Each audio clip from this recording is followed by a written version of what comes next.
What is going on? I'm a Geeks Nerdess and that wonderful technicolor rainbow in between. This is your boy Dragon the Keyblade Maker with another video vlog. I posted a few days ago asking what you guys wanted to hear me talk about. I got some great questions, so let's jump right into them. First question is, cosplaying as a character of another race, is it offensive? I'd love to do Connie, Garnet, and Penny Roll, but I'm frightened the extreme SJW types will harp to the top of their lungs. In a nutshell, no, it is not offensive. Enjoy what you do. Don't let anyone tell you different. There are going to be haters. There are going to be people who don't like it. Yes, there are racists in cosplay. There are purists in cosplay, and yes, there are social justice warriors in cosplay. It's going to happen. They're going to harp. Ignore them. They're right to their own opinion, but that doesn't dictate what you do and what you enjoy. Cosplay who you want to cosplay. Love what you cosplay. Love how you cosplay. That's all that matters. Cosplaying is about fun. It's about having fun. It's about enjoying yourself. It's about expressing your artistic nature and what you love. Alright? So don't worry about those social justice warriors or those people who would be like, oh, you can't do this because you're not the same race, blah, blah, blah, this, that, and the other. No. They're going to say that stuff. They're going to cry and whine and, complain about it till the day is long. They just want to start drama. More times than not, they just want attention. Cosplay what you want to cosplay. Cosplay what you want. Cosplay what you love. Plain and simple. No one's going to be offended by it. If anything, you're going to get more love than hate for it because you're choosing to cosplay something you care about. It's the cosplay community as a whole is about encouraging and uplifting people, about letting people do what they love, enjoy what they love, and have fun with what they love. It's about meeting people on neutral grounds and neutral interests. So no, don't think that you're going to offend somebody by cosplaying a character of a different ethnicity. Do what you love. All right, next question. Clearly, it needs to be about the truth of the number 42. Number 42. Well, here it is in a nutshell. Number 42. That number 42, the true meaning behind it is that it shows that you are old enough to be wise, but still young enough to be an idiot sometimes. There it is, people. Now you know. Next question. How to plan a cosplay photo shoot and meetups. Okay. Now, I've never actually hosted one myself personally, but I've had friends who have done it themselves, who were doing it themselves and things like that, so I can give you kind of just the overall synopsis of it. In a nutshell, find a neutral location venue is always a good thing. Something that people can easily get to and from, without any too much hassle or trouble. Another one is, if it's going to be a specific theme, I would say make it a theme that is easy for people to do, but still allows room for challenge and artistic freedom. Something like Cuphead would be a good choice because you've got all these different little characters of different levels of difficulty, so you get a broad range of cosplays. Or say the Marvel Universe or DC Universe is the same concept. If you're going to have a theme, make a theme where it's very generally known, unless you want to do a very specific oriented cosplay meetup or shoot.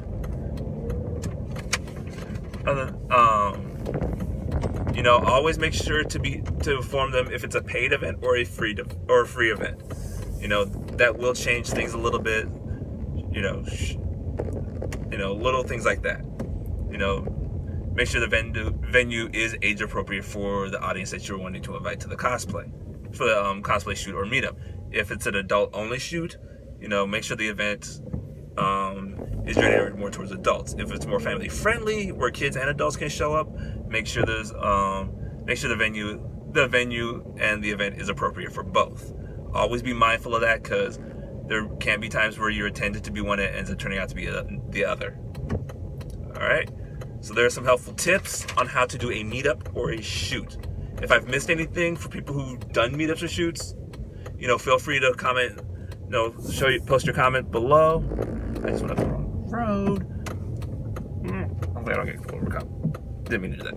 Anyway, next question. How to pose for photo shoots. What looks good on camera? What are good angles? Posing with props. All right. this I can actually give a good amount of information on. Pose to your strengths. If you have broad shoulders, you want to stand tall, you want to have those shoulders out to be invisible. If you have high cheekbones and work good in negative light, let your photographer know that way they can optimize the shot for you. Posing with weapons, that's a varying topic, because you want the prop to work with you, but at the same time you don't want it to overpower you. Having props is a great thing. If posing with them is a wonderful thing. If you want to be more the feature than the props, find poses that accent your cosplay with the props as an accent. So say if you're Yoko from Gurren Lagann with the huge sniper rifle, pose it with a good pose is to have it standing right next to you with your hand on it, like holding it up like a spear. If you're, I love Star Wars and I can never remember his name from Rogue One. The guy with the heavy laser machine gun.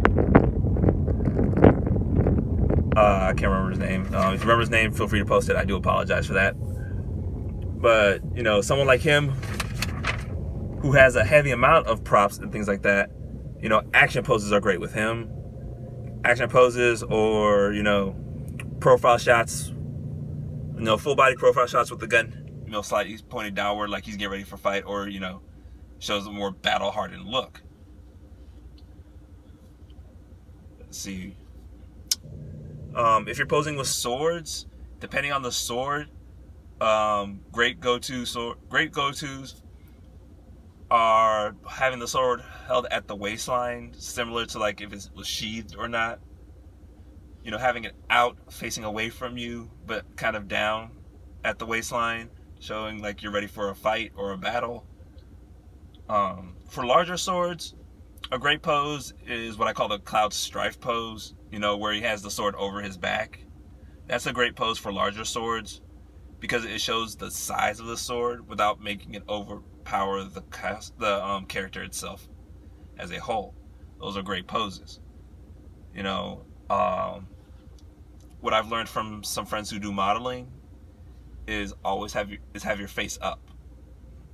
Have your face up, have your face facing forward, or at an angle where it can show the strengths of your features. Like I said, if you have high cheekbones, find a pose that find a facial pose that will accent that. Usually up and off at an angle will show those off. If you have a much softer complexion or a softer facial features, playful poses, head up smiling, something like that always work well. Pose to your strengths. Posing with props, I gave you a few examples of what kind of poses work with different kinds of props. If you're holding guns, if it's a heavier gun, down around the waist, looks like it's gonna, like you're saying bring it on, is always a good thing. If it's a bazooka, hand up, have it like draped across the back of your shoulders, is always a great go-to pose as well. What you want to do is accent both the prop and the cosplay. You don't want one to overpower the other. If you want a more balanced photo, if you want the cosplay to overshadow the prop a little more, have the prop slightly hidden. Like I said, the Cloud Strife pose for heavier swords are a great thing. What I always do is if I'm posing straightforward, I don't want to accent the sword quite as much. I'll hold it horizontally across the back of my waist. It sits on the hip. It'll sit on the hip or the top of the buttocks, and it's a great way to accent the character over the sword.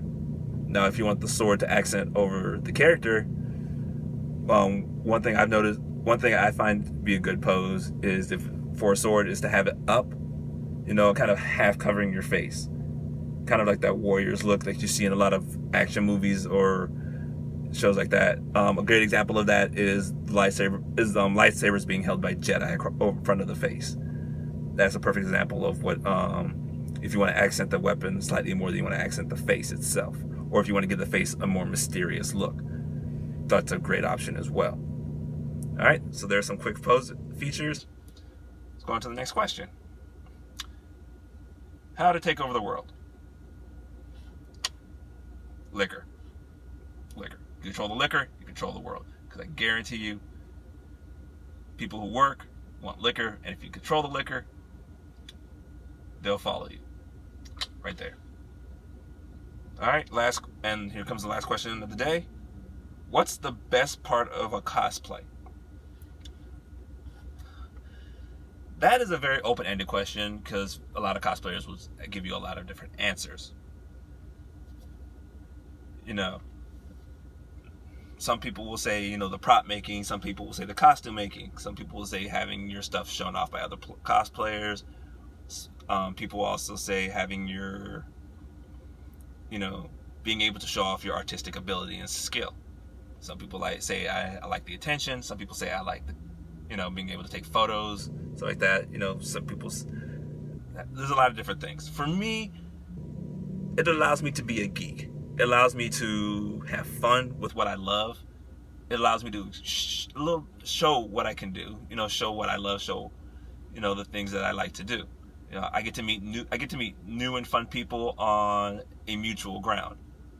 In a way, for me, it's a lot less awkward for me to meet people in cosplay events or conventions because, they're me. They're not that much different than who I am. They love cosplay. They love being a nerd. They love doing all this kind of stuff that in an everyday today thing would be like, what are they doing? This makes no sense to me. This is weird. This bothers me. Yeah. That's why I like cosplay. That's what I think is the best part of cosplay. You can have fun. You can be you. There's no restrictions. You can do what you enjoy and meet people who enjoy doing the same thing. And that's a great thing because for people who are socially awkward, who have tough time being socially interactive, it's a great icebreaker. You get to meet people who you already know like similar things to what you do. It's very hard to, you're not going to automatically know that you walk into Starbucks and the person in front of you likes to do cosplay if they're in their regular clothes. And I think it's a bridge. It's a great bridge to get. It's a great bridge for people who have tough time being social in normal settings, or who are on the shyer side, or who suffer from anxieties or depressions, because it allows them to enjoy what they do unrestricted. And I've posted before. I do suffer from depression and anxieties, and cosplaying has actually helped a lot with that. It's allowed me to enjoy who I am. It's allowed me to enjoy what I do and what I love. But like any other thing, there are going to be people who are going to be like, blah, blah, blah, blah, kind of jaw at you because, of a physical feature you have that doesn't coincide with the source material for a cosplay or a character that you are cosplaying. There's going to be that, in any social settings. That's going to come with the territory. But with something like cosplay, there's more positive than negative, because you don't have to be a perfect cosplayer. You don't have to do everything correct. It doesn't have to be all accurate to source material. You're allowed to have artistic freedoms. You're allowed to throw on a box, write Optimus Prime across the front, and walk around with it. That's fine. It's something you love. It's a great icebreaker. You get a bunch of kicks out of it. It's a fun environment. You get to enjoy what you do. You get to have fun. You get to be you without having to hide it. And I think that's a great thing. And that's probably one of the greatest things I like about cosplay. You can be you without restriction. So yeah, that's kind of what what I think is the best part of cosplay. You can be you. You can enjoy who you are. You can meet people, like-minded people, form groups, form friendships, form bonds. All right, so I think I'm gonna end this vlog here because I've got to get some food. And I've got an order I'm waiting for, so I'm gonna get to that. So, you know, tell me what you think. Don't forget to like, share, and subscribe. You know, if you got opinions, feel free to voice them in the comment section below. And once again, everybody, stay nerdy.